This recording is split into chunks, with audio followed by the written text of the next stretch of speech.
Eric Dolar is the only known man who can accurately reproduce many of Tesla's experiments with radiant energy and wireless energy transmission.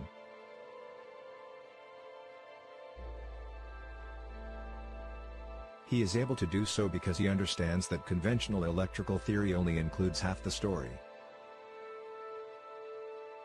Nikola Tesla gave us the technology that has created our entire electrical grid and communications systems. Tesla aspired to create a system that would light up the entire world without wires. In the end, a combination of his own ruin with the agenda of the wealthy elite brought about his downfall and banishment. Undaunted by this, Eric set out to recreate all of Tesla's technology and design a self-powered system, faster than light and lossless communication.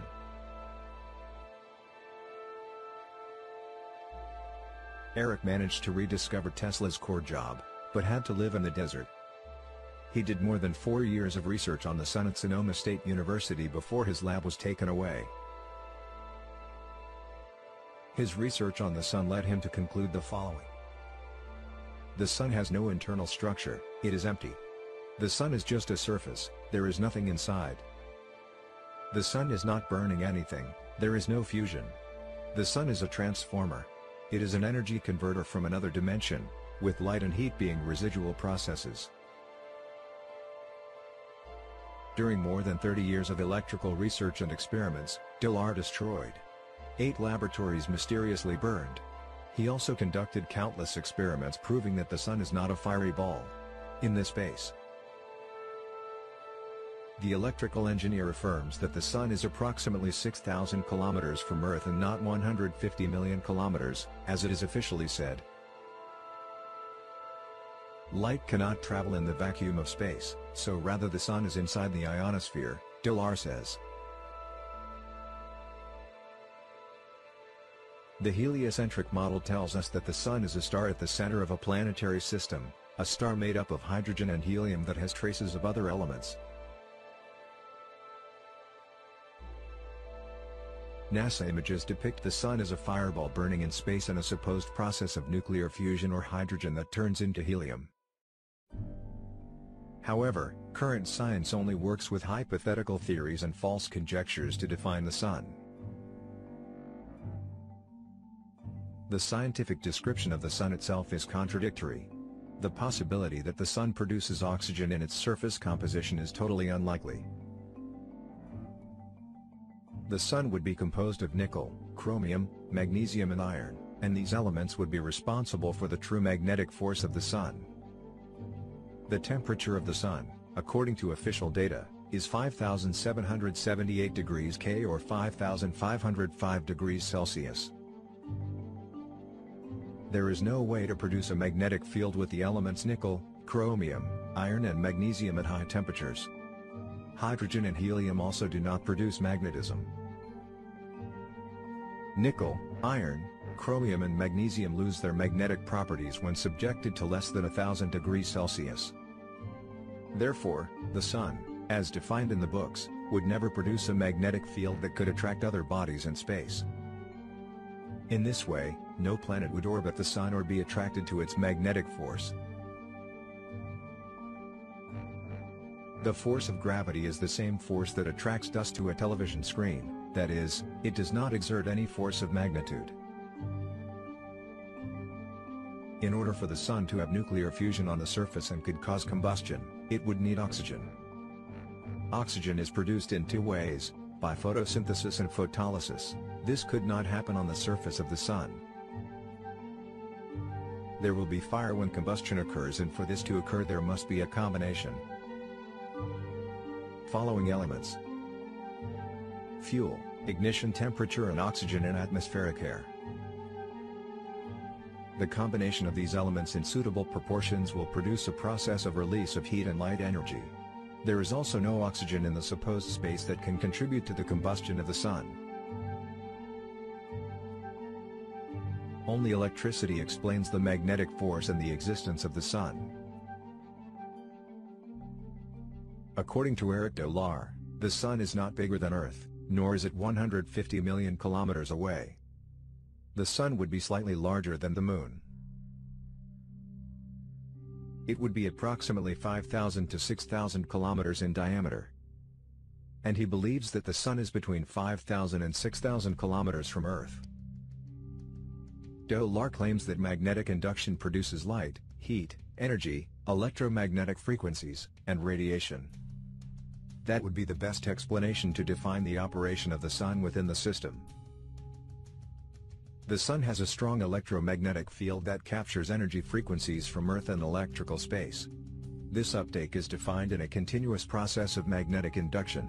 Simply put, the Sun captures energy from Earth and other dimensions in space and converts it into light, frequencies, radiation, and heat. Its buoyancy and confinement within the system are due to the strong magnetic field of the Earth and electromagnetism in the dome.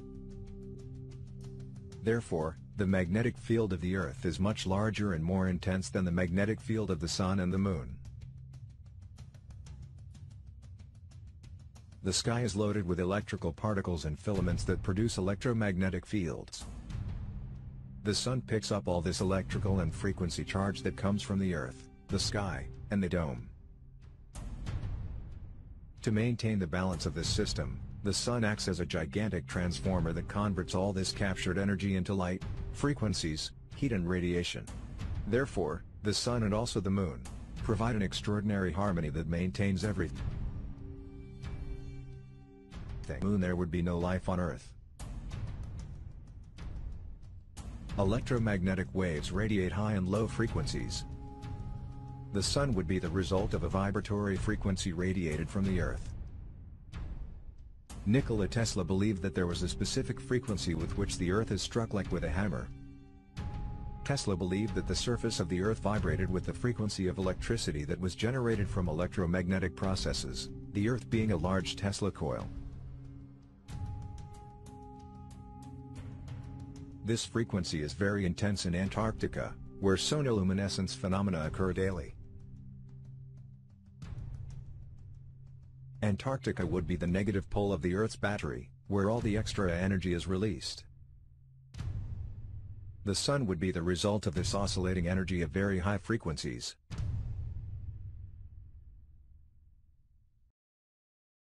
The ball lightning phenomenon was reproduced in the laboratory by Nikola Tesla in 1902.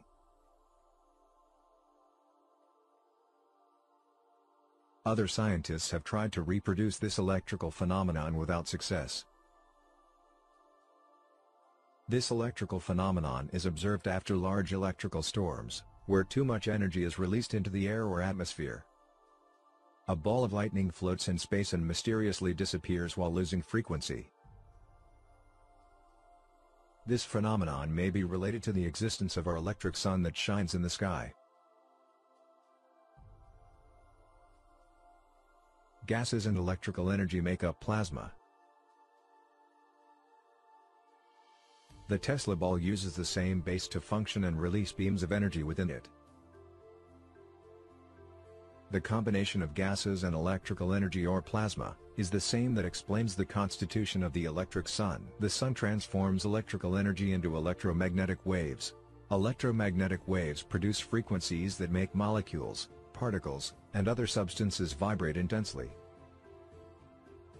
This vibration produces heat.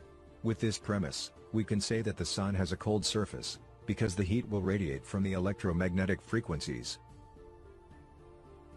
By generating very high frequencies, the sun causes molecules, particles, and other substances in the atmosphere to vibrate, and thus heat is radiated to Earth. This is how a microwave oven works. Electrical engineering Dr. Don Scott, along with Michael Claridge PhD in electrical engineering and physics, led the Sapphire project that studies the electrical sun. Both claim that the sun is not a ball of hydrogen fused in space and that heat is not released by the sun, but is generated by electromagnetic waves that hit the mesosphere, the stratosphere and finally the troposphere. The engineer and satellite telecommunications expert Jose Alfonso Hernando Abajon, it also states that the sun is cold and that heat is generated by electromagnetic waves that vibrate in the atmosphere. One proof that the sun is cold and does not radiate heat is that the closer we get into the atmosphere and we get closer to the sun, the colder it gets. Airplanes at 10,000 feet register temperatures of -5 degrees Celsius outside. If the sun were hot, the water would not freeze at a height of 30 kilometers. Experiments with weather balloons show that transported water containers at high altitudes, they return to Earth completely frozen. Above 10,000 feet, the temperature drops drastically, so if the sun radiated heat, we would grill inside airplanes. The sky is cold like the sun. The sun is a great source of energy and its surface is not as hot as official science indicates. The electromagnetic waves that produce light, heat and radiation are generated from an electrical source and continuous electrical processes. Electricity is the only source that could define the entire existence of the sun and the universe.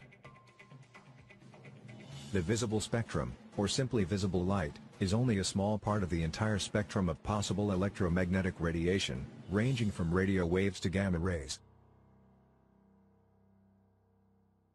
Sunspots are electromagnetic vortices in their natural flow of energy.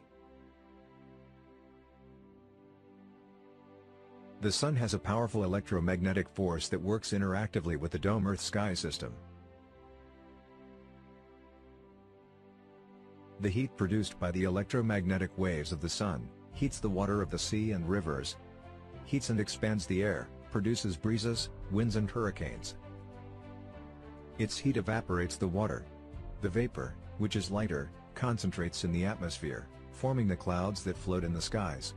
Therefore, the sun plays a fundamental role in the climatic effects of the Earth and systematically influences the cycles of rain, winds and storms.